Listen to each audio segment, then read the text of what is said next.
Hello, I am Mark Sandino with the Experiences Podcast, and I am really happy to be with Jennifer Halleck today of Halleck Vineyard. How are you doing, Jennifer? Hi, Mark. I'm doing fine. Thanks. Thanks for having or doing a podcast with me. Oh yeah, doing a podcast. I know these are just long, drawn out conversations that are hopefully interesting to more than just you and I. But if that's all we get out of it, that will be fantastic because I am actually really interested in the wine industry. Experiences has many customers in the brewery, distillery, and winery space. And for some reason, when I've talked to you in the past doing product support or just looking at the kind of experiences you're offering, your winery jumps out at me. And all we're going to do today is we're just going to talk about you. We're going to talk about the business. We're going to talk about what's working really well, especially as far as the experiential, the hospitality, and where you're taking their business. But let's just start first with your history with Halleck Vineyards. And that might be a lot, but just take it from wherever you want to start. Okay. Well, we started back in 1990. Ross Halleck, my ex-husband, and I moved up from the Bay Area, and he'd been doing work with wineries in Napa, and he decided he wanted to have a vineyard. So we came up, and after looking in a lot of places, Napa, Sonoma, Healdsburg, and when we got to Sebastopol, we just thought it looked perfect for raising a family and settling down. And we found a 5-acre spot that had vineyard potential.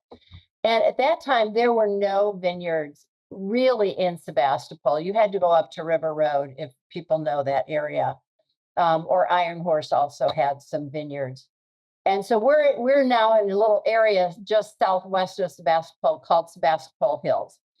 So, and it's part of the Russian River Valley. At that time, it was part of Sonoma Coast. So we're right on the edge there. We border it. And so we put a vineyard in, and we went up to Dalinger, which was on River Road, and Tom Dalinger has really great Pinot Noir back then. And we'd go hang out over there and we'd taste his Pinot Noir and we'd say, yeah, we want to have something like this. And so unfortunately, a lot of our acreage was in a forest and a long driveway, and we didn't really, not being agricultural, we didn't really know that. And so turns out we could only put in an acre of vineyard. So we put in our acre, and by that time, we were one of the first vineyards out there. But at that time, by 2000, that was in 1993, I think. And so by 2000, other people had started putting in some vineyards. And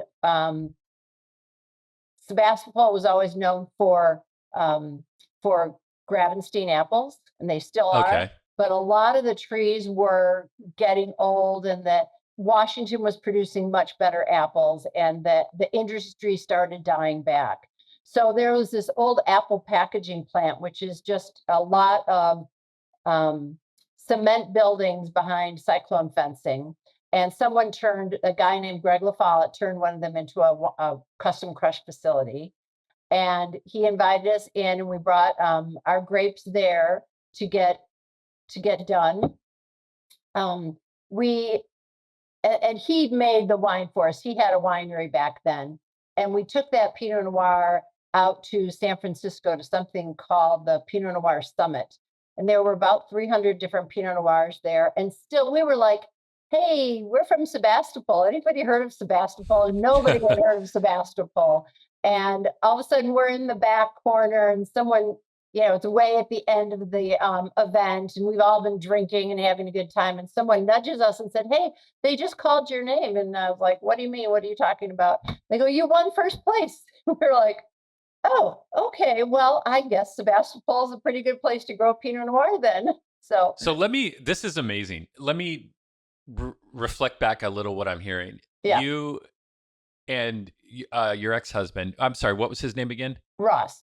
Ross, sorry. I did know that. It just blew out of my mind. You and Ross decide, you get a wild hair. Hey, let's get into this romantic industry. We love wine. By the way, how a lot of businesses start is just kind of a seed of a passion and really no idea how hard it's going to be. And so you're one of those people and you come out, you buy a wooded piece of land, not really suitable for growing, because it's so chock full of trees. And your first year out, as you grow some of these Pinot Noir grapes, the crush happens up the road, and it's produced and bottled up the road as well. Is that Yeah, how and you yeah, take it to your first year, you take it and you win first prize at a significant event, from your folding table in the back corner and your, yeah, little exactly. quickie mart printed sign. What did that feel like at the time? Because that's 0 to 60 in 3 seconds.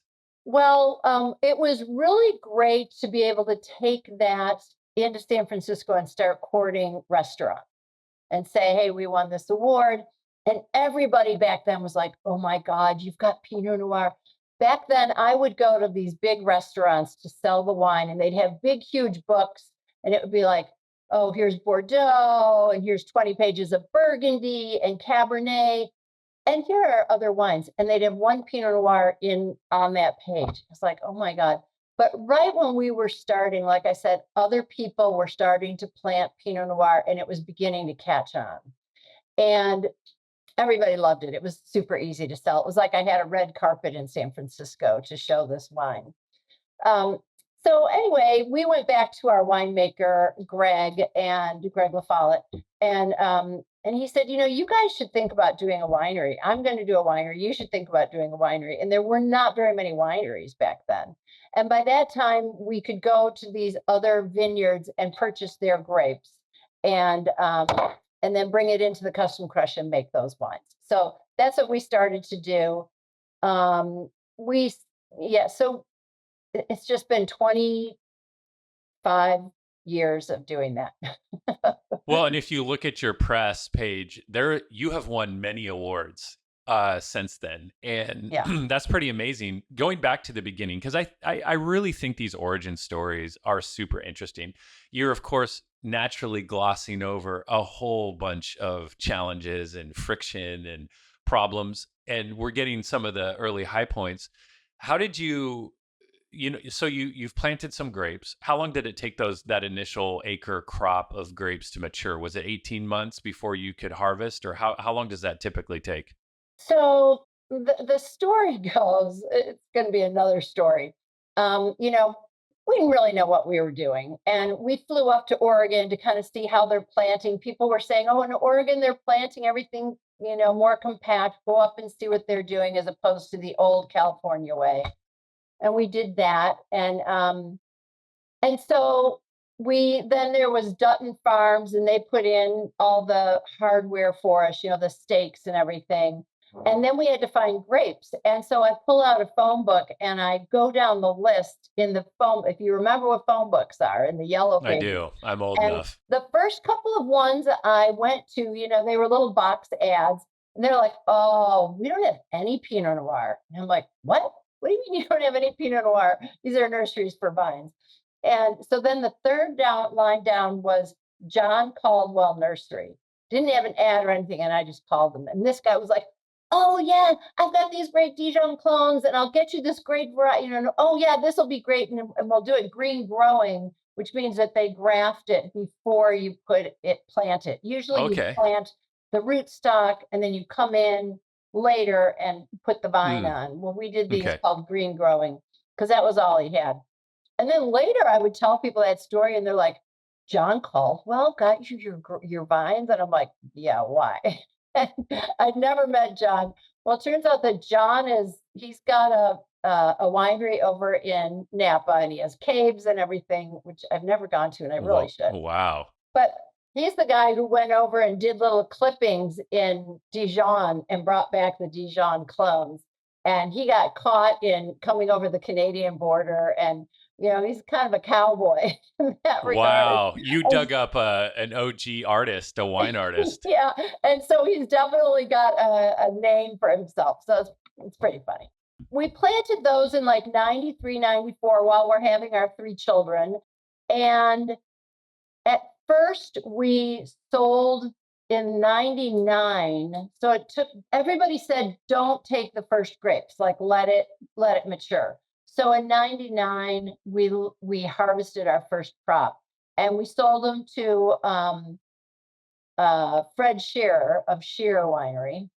And he at that time was the winemaker over at Dalinger. So we kind of knew him. It was the small community back then. I tell you, I used to go to like the local restaurants and bump into all the other local winemakers at that time because there just wasn't very many of us. There was like 6 of us or something. So is this early California wine notoriety in general? Napa Valley wasn't the thing it is today at that point. Oh no, Napa's been huge for a long time. And so but once you get up farther, yeah, so then you get up and so Napa was big and the Sonoma County stuff really hadn't caught on yet. Well, so Sonoma County is between Napa and the Pacific Ocean. So Okay. we're west of them. And it starts with the town of Sonoma, Kenwood, all, all that. You get over to Santa Rosa, and then you have Healdsburg and Sebastopol. And so Okay. there was wine happening in Healdsburg, Sonoma, but this area I'm in is considered West County, and it's Sebastopol, Forestville, Grayton. And so it's this north has of- just been in the last 25 years has come up where there was a lot of velocity from Napa West kind of pushing out your direction to make this Right. all happen. Okay, interesting. Yeah. So, we'll always be under Napa. Napa always outperforms us in every way. But we love Sonoma County. Anyone who lives here loves Sonoma County. It's so beautiful. Rolling hills, you got the ocean, got the redwoods, and Oh yeah, it's famous. I'm in Seattle, but someone says Snohomish. I almost said Snohomish, which is a country town near me. But when they say Sonoma County, it evokes kind of romance and a little bit of mystery. It's that part of the world down there is so beautiful. So well, and it's really sprawling. So it takes a couple of hours to go from one end to the next. And it's all country roads, whereas Napa is this one long valley and everything is off of that main road. Sonoma County is much more sprawling. To get to our place, we're way out in West County, and you wouldn't even think there's a wine. You wouldn't even think there are grapes up there. It's kind of so separated. as you've heard in this interview, we're talking to retailers that host people. And how do you do that? Well, there has to be a way for people to book their experience with you. It's our contention that the world needs another booking tool like it needs another hole in its head. That's not what we need. What we need is a platform for bookable retail. And that's what the Experience app is all about. In just a few clicks, if you happen to be a Shopify e-commerce user, you can add bookable experiences to your website. They're on brand, it's at your domain, it's done through the Shopify checkout, and you control the data right there in the admin. You can transfer customers, you can create scannable QR codes. They can be reminded of their upcoming experiences, and it integrates really nicely with everything you do as a retailer. So you're selling your products right next to your bookable experiences, and you don't have to use things like Eventbrite or Ticketmaster or one of the other 1,000 bookable tools out there. So if you want the tool that works for you as you host people in your retail environment, which quite frankly is pretty much table stakes these days in an era where people don't have to leave their home to buy anything. They're going to come out to create a memory with you. Go to experiencesapp.com for a free 14-day trial. It doesn't require a credit card to do the 14-day trial. And by the way, if the 14-day trial isn't long enough, just hit us up in the in-app chat and we'll extend it for you. So thanks for listening. This is a commercial in case you didn't notice. Experiencesapp.com. Go there today, add it to your Shopify store. And if you're not already a Shopify entrepreneur, well, this would be a great time to start. Go to shopify.com, get your store going, and then immediately go over and add the Experiences app to your store. Once again, this is Mark Sandino, the CEO of Experiences. We hope to see you soon. So let's get back to the making this happen. So ostensibly, you have enough cash to move there and get things started. But I imagine pulling the trigger and saying, "Oh yeah, we just want to become a winery," is pretty challenging, right? To go from an acre of grapes to, Well, what we have going for us is that we use a custom crush facility. So we do not own the building. We don't own the labor, we don't employ the laborers. We don't have the tanks, the bottling line, all of that. So we pay for it all and someone else hmm owns it all. and that's pretty So, common, right? pardon me? Is that pretty common for small Um, wineries? yes, I think it's become more common. There are now a lot of small wineries in Sonoma County, and there are a lot of custom crush facilities. Actually, our custom crush facility just closed down after 20 some years, and we actually have just moved over to another custom crush facility. So, it is a model. It makes you much more flexible. So, like when the fires happened, in 2017, it happened early in August. No, was it 2020? Sorry. In 2020, it happened early in August. Usually the fires don't come until October and everything's been picked. This was in August and it tainted all the grapes. So all of a sudden we decided not to make wine that year. And so we didn't have all the costs that we had to keep paying for. So we're lucky to have that flexibility. Yeah, you pay more in your cost of goods sold, but when you're not bottling, you're not paying anything. Right. Yeah. Yeah, And we do yeah, pay more for our cost of goods sold. It's true. right. So let's jump forward a little bit. You win this award. What's the span of time between taking first place in a significant wine competition and all the leverage that gives you with restaurants to set? And by the way, how much that first year, how many cases of wine did you even have off a acre of grapes to sell? Did it go pretty quick? You would think so. We've gotten awards. We'll publish the awards and you'll get a little bit of sales from them. We would think like, Okay. oh, it's going to be sold out in a day, like, no, it doesn't happen. We are much more realistic now. Okay. We are not in this to become the belle of the ball. We used to go to Napa and to the wine auctions and just see how much money was being spent there and all the notoriety that some of these wineries have. But after 20 years, we make 2,500 cases a year and we sell to our wine club members and we're still very small. But to transition there, one thing that did happen is we did have a wine club. We had people come for tastings and we were, just struggling along. And 2008 hit. And at that time we were building our distribution. And so I was going out to all these different states and hooking up with all these different distributors. And in 2008, everything crashed. And you remember 2008, right? Oh, yeah. Yes, I Yeah. do. So all of a sudden, nobody's going out to eat. So the restaurants aren't working through their inventory. So they're not ordering anything from the distributors, and the distributors are not buying from anyone else. And on top of that, when you're really, really small, there just isn't that brand name to create a lot of resales. And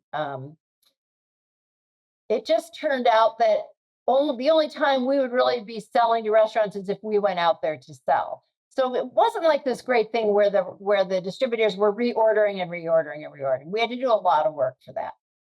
And so in 2008, we just decided, you know what, we're going straight only DTC at that point, and we're just going to do it all over the internet. And it really that was kind of the beginning of when people there are people at home, they can't go out, but they can make a nice dinner and they can have a nice bottle of wine. So Oh, they yeah. kind of figured out, hey, that'll be our thing, is we'll just buy direct from the winery at a third of what the restaurant would charge them. And we'll just have a really nice time at home. And that's kind of when that is when people started realizing they could buy things over the internet, because it was still a new market to buy things over the What internet. year was that, roughly? 2009, Yeah. yeah. Okay. So we were kind of So, right there at the beginning of that.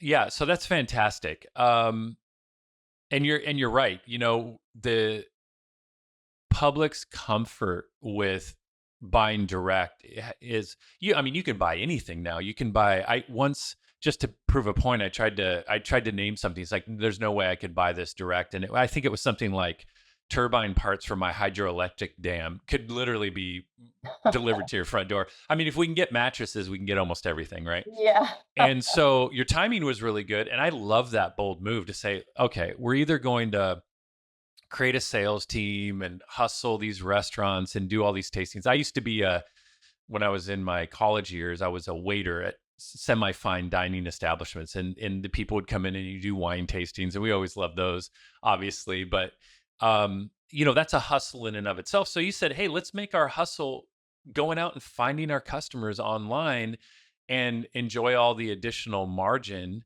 that we would have, and then not have to hassle with beating the street and doing it that way. So let's pivot into talking about that business, because that's clearly what you're successful at now, is that wine club and the hospitality side of your business, the experiences. Talk a little bit Well, so about if you go that. back to 2009, 2010, still the internet was not where it is today. And now we have SEOing and we have people searching and people want to come to Sonoma County to taste Pinot Noir. But back then, that wasn't really a thing, didn't seem to really be happening. So I had this idea that to get people up to visit us, I reached out to all of the private schools in the San Francisco area, and I offered a luncheon up at Halleck Vineyard for 8 people, and it was an auction item that they put out. Oh yeah, So I classic. do, and I had and they loved it. Everyone was like, seriously? And so I'd send that to them, and then people would come up, and we still have so many club members who came to us from them. And they'll be like, oh yeah, I remember when I came up, and my 3 sons would help me. We'd cook and they'd serve it and be, oh, I remember when your sons were doing that. And my kids, it was a great experience. It was really fun. And so that's how we got kind of some of our beginning customers that way. Yeah, so you basically said, "Hey, who's our demographic?" Well, it's the kind of people that send their kids to private school. So let's go. And really, if you think about it, it's an amazing low cost advertising, and there's that magic when people are having this high context experience with you. They're Unless you really flub it up, you're going to get some traction, and if you do a good job like you did, they're going to fall in love with you and what you offer. Yeah. And so when they were there, okay, so they're up for this, special experience. It's a wine tasting. Hey, we're gonna walk the vines and we're gonna do a little education or whatever it was that you did. Um, did you just come right out and say, we would love for you to join our wine club and we're offering you a discount today? Or like how did they become long-term customers? We always have a form, and so I mean, I can't remember it at this exact moment, but we would give them a form that would have a list of the wines here if you want to buy any of our wines or if you want to join our wine club, and it would just be right there. Um, yeah, I was pretty um, forthcoming in giving them that form for sure. Right, but you're not twisting anybody's arms. That No, experience is driving the whole value home, right? right. And, so these are people, you have to assume that anybody, even now, when people come out to have a tasting and they're spending money on it, that they are there because they want to know about Pinot Noir and they want to taste good Pinot Noir, and they already know, how much our Pinot Noir costs. You can go and see how much it costs, et cetera, et cetera. So, yeah, so those people had purchased that, and sometimes it would be just the people who purchased it, and then they would just invite their friends as the other 6 people, or they'd bring their family. So it was, it wasn't always like 4 couples who all joined the club or whatever. It's Right. really great to have those memories. I love that people have a great memory like that of um, coming to our winery. Right. And for your wines from you, they're roughly the Pinot Noirs are about $100 a bottle. Is that if you are in the wine club, or could I swing by and if I was So happen to be near? they're not all that high. So we start at about $59 up to $120, and we have single vineyards that are in between that, some mix of vineyards that we call cuvées, Pinot Noir cuvées. It's all Pinot Noir, but it's different vineyards put together. Yeah, and then people come up and they can buy those wines that day. They can join the wine club that day. We don't discount our wines. We just don't make enough of it that was not really in the model for us. But if you join the wine club, then you get free shipping on 6 bottles. So 6 bottles, our wine club is 6 bottles 2 times a year, and you get free shipping anytime you order 6 bottles. So, in this day and age, that's worth a bottle of wine because it is so expensive to ship, really. So, Yeah, when you're shipping water, it gets really expensive, along with all the other good stuff that's in a bottle of wine. Okay, let's talk about this. So the reason I know you is because you use the Experiences app to add the bookable experiences to your Shopify store. yeah, You're seemingly all in on experiences. yes. How does this act of hospitality benefit? What do you like about it? How does it benefit your business? How critical is it to your business? Active hospitality. Well, I'm sorry. That's a kind of a poetic way of saying, hey, people coming and creating positive memories with you, right? I mean, Right. people can get wine anywhere, right? I could go to Right. my local Kroger or Safeway or whatever and get a $2 chocolate. Well, I'd have to go to Trader Joe's to get that. But and whether or not people actually are discerning or not, they're going great distances because you have a special product. But what you're doing is, they don't have to come to you to have an experience, but they are coming to you with their besties, with their family. They're creating these positive memories. You're weaving in some narration about here's who Halleck is and here's why we exist and all this kind of stuff. Are you doing this just because you love the warm fuzzies? Or what is it doing No, for it's you? actually our business model. People don't buy wine over the internet if they haven't tasted it, unless it's, one of those companies that are giving you, an incredible, $10 for, 7 bottles of wine or something. Sure, they'll do that way. But if they're going to invest in something like our wine, they want to taste it first. So no matter how many awards you win, no matter what happens, they want to taste it first. And so we have a great guy, Eric Schwartzman, who does our SEOing. And we've just learned that is super important because Okay. you need to have people find you online. And then once they find you online, then you need to have a beautiful website and a beautiful story on the website to entice them to want to come to your winery. Okay, so let's just take a second to call out your website, because I would say, hey, if you're listening to this and you have your headphones in, go to Halleck Vineyard. That's HALLECK Vineyard, VINEYARD.com. And I mean, follow along as we talk about the website here, because it is a beautiful website. It's great photography. Eric has done a really good job with the content, and that's really powerful insight. So you have a tool, Shopify, which most people know what Shopify is, that is driving it's the underlying platform that provides all the functionality for the commerce part of it. And I would say to people out there, by the way, occasionally I run into someone that says, no, I think I've heard of Shopify. It's like, well, you've certainly used it. It powers, I don't know, it's probably powering close to 2 million businesses online. A lot of your non-Amazon or major brand purchases are probably powered by Shopify, even if you can't tell by looking at the website. So you've got this website, some neat aerial views of the winery and the surrounding area, beautiful product shots. You're building community through wine tagline. You definitely follow through on that. You have the social proof of the awards. You're clearly a high quality product. And then some really neat lifestyle photography of people enjoying wine and doing all this kind of stuff. And so this is going out. SEO, for those who don't know what that is, search engine optimization, is the process of arranging the content, a little bit of the technology on the site to make sure you show up really well in search engines. But you're doing this and people are finding you. Maybe they've got a referral from a friend. Maybe they are just look, hey, great Pinot Noirs, West Coast Pinot Noirs. Who knows what the search is that you're getting? And they're coming and they're saying, oh, this looks really interesting. Are most of the people who become your customers California natives? Or are you experiencing people coming farther afield? I'd say 50-50. If I look at our customer base, 50% are from California, majority of that from Northern California, the San Francisco Bay Area, and then the rest of them are around the United States. Right.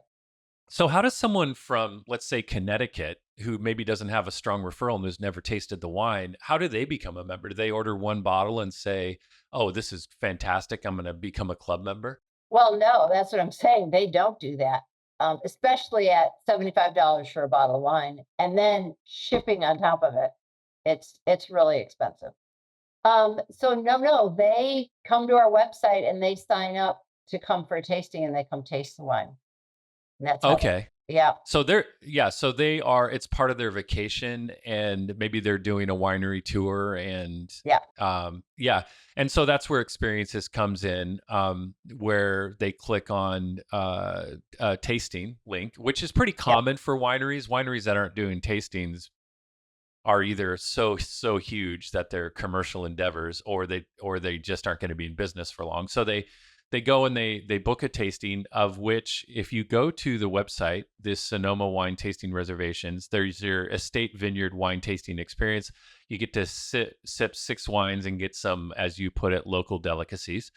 And it's a And we walk it through with education and anecdotes, and teach you how to taste wine, and yeah, that's what talk I about wanted the to ask you. pairings and everything. That's what I wanted to ask you about. When I talk to some of our more successful customers, it's not necessarily that they have a script, but there's theme, there's staging, and there's the way they welcome people into their experience. Do you kind of have a way of doing this that you have found works and is most effective and is reproducible?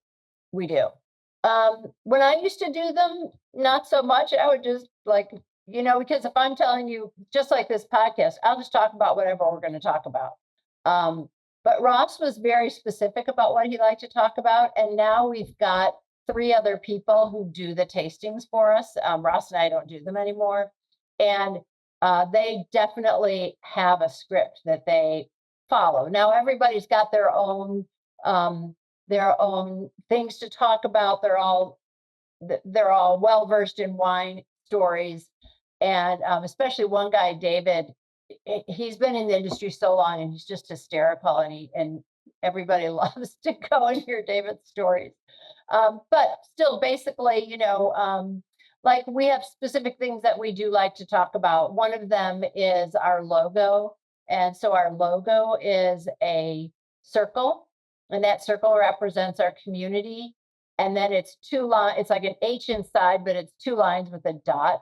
And so those 2 lines are 2 people, and in between is the grape, and how the grape or the glass of wine brings people together. And then the circle is our community. So, and then we do building community through wine.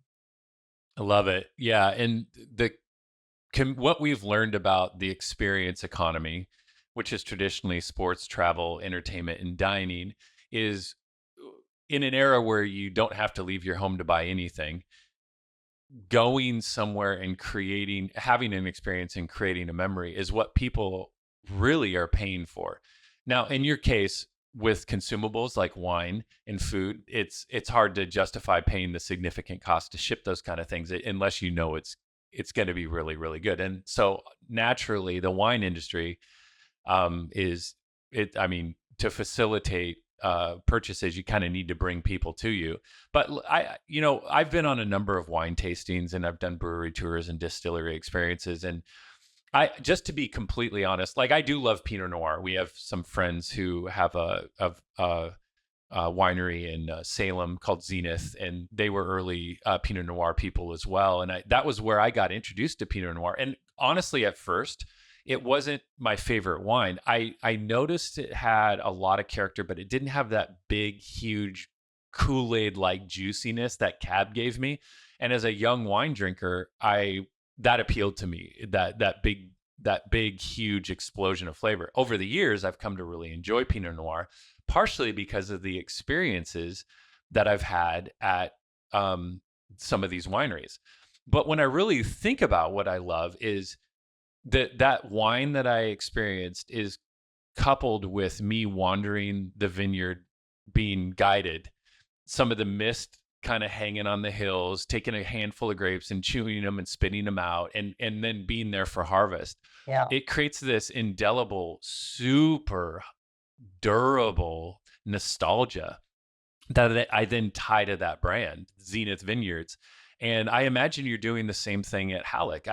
People, you just become a part of the fabric of their lives. We used to have them come the morning of harvest. I'd give them banana bread and coffee that I Oh had my made. goodness. I'd give them all cutters and gloves, and they'd go out and they'd pick the whole thing. And then we would do a party afterwards, a lunch afterwards, where I made all the food. And it's a huge ordeal, but it was so fun. And that's how we would pick our grapes each year. And then one year, you always have to plan it on a Saturday. And by the time Saturday came, because you have to call your pick when's the best day to do it. And you could be 3 or 4 days late and you've ruined the harvest. And so that's what happened, is that everyone got up there to pick them. And it's like, oh my God, these should have been picked 4 days ago. So we said, okay, that's not going to happen anymore. So we don't have people to pick. We don't invite people to pick them anymore, but we still do a harvest party. And we're having our 25th harvest party a week from Saturday. So I'm right now Wow. getting all organized to do that. How powerful for your business specifically? Let's just get a little crass and talk about the financial upside. We don't have to talk actual numbers, but how powerful have helping people have these moments with you been for your business, proportionate to any other thing you could have done? I know you've been doing the experiences for a long time, but how important this is everything for your business, or is it kind of partial? Well, we, you know, we're small, and what we find is that coming to the house, coming to the vineyard, like you said, that's going to cement the memory in place, and it's going to make that wine taste even better because you've been there. Like, somehow being part of the story makes it even better. um, but we do other things. We go out to people's houses and we do tastings, and that's really popular. So we'll go to your house and we'll do a tasting for 12 to 20 of your friends, and we'll bring the wine. And people enjoy that because they get to meet us. And because we're so small, they like being able to connect with us. They like to call. I mean, I'm amazed that people will call and I'll answer it, and they're like, oh my God, I got a person. And I'm like, yeah, you got Jennifer, because, everything has become so computerized that Right. we're trying to really keep the personal touch throughout the experience. So even though they may not be able to all come to the vineyard, if we came out there, that's an experience. I just came back from Africa with our wine club. So we went and did a safari for 2 weeks. And it was so awesome to every night be there, bring out the Halleck Vineyard wine while you're at your lodge, and be with all these people who have been longtime members, and just fans. But, oh, I love this Halleck Vineyard wine. And it's so special to have these communities, these people coming together. And to me, to be part of that community too, not just aside from me.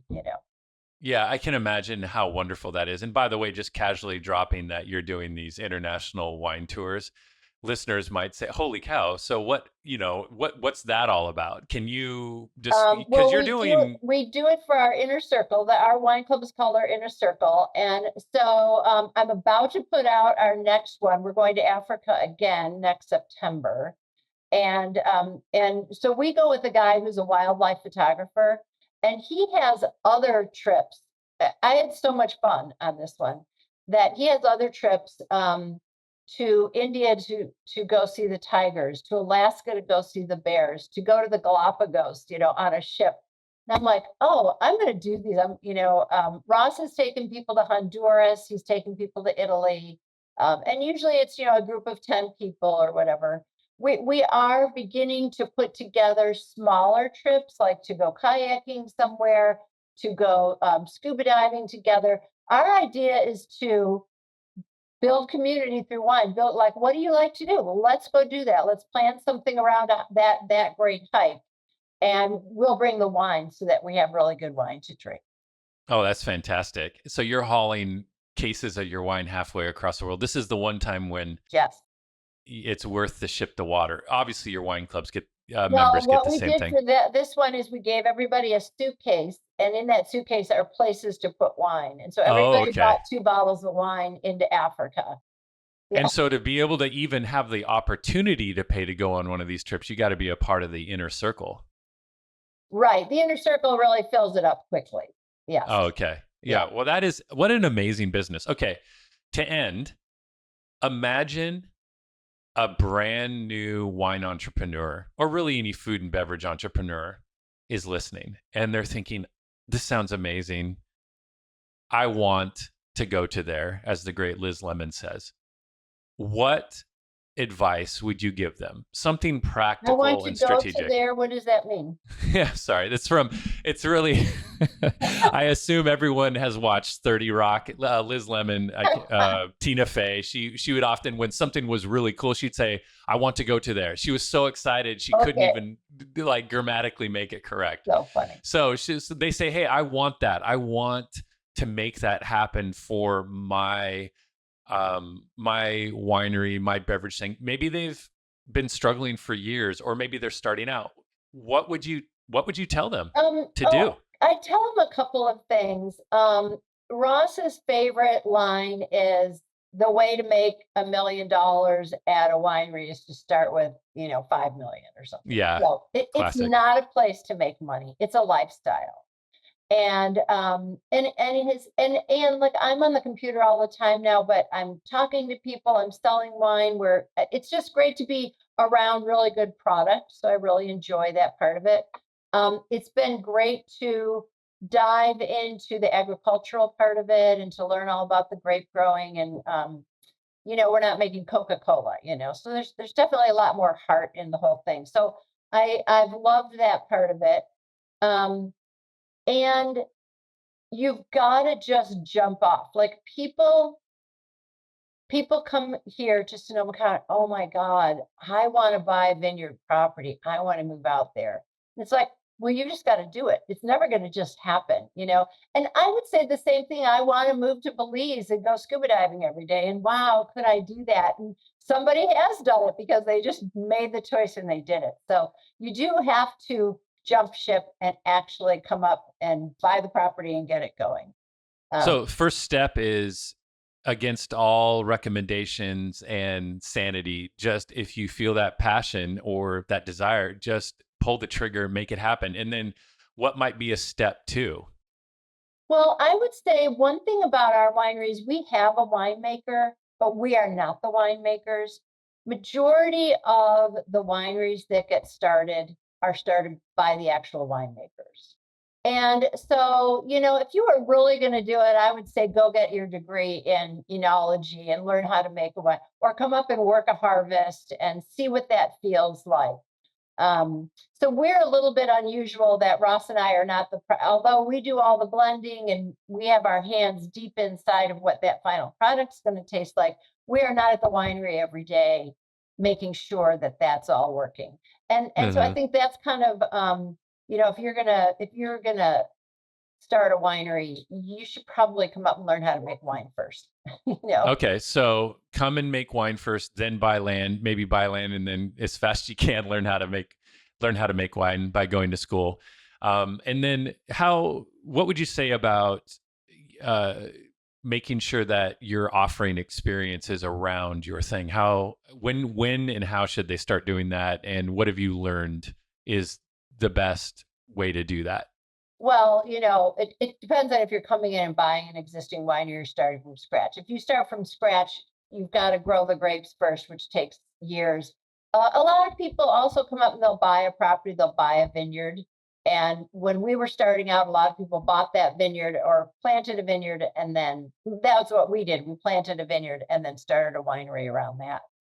Um, so I would say the experiences part would be down the road once you have product to sell. So maybe in a brewery, they have product to sell right away. But in a winery, that wine's going to sit there for several years before you have something to sell. It's got to mature a little bit.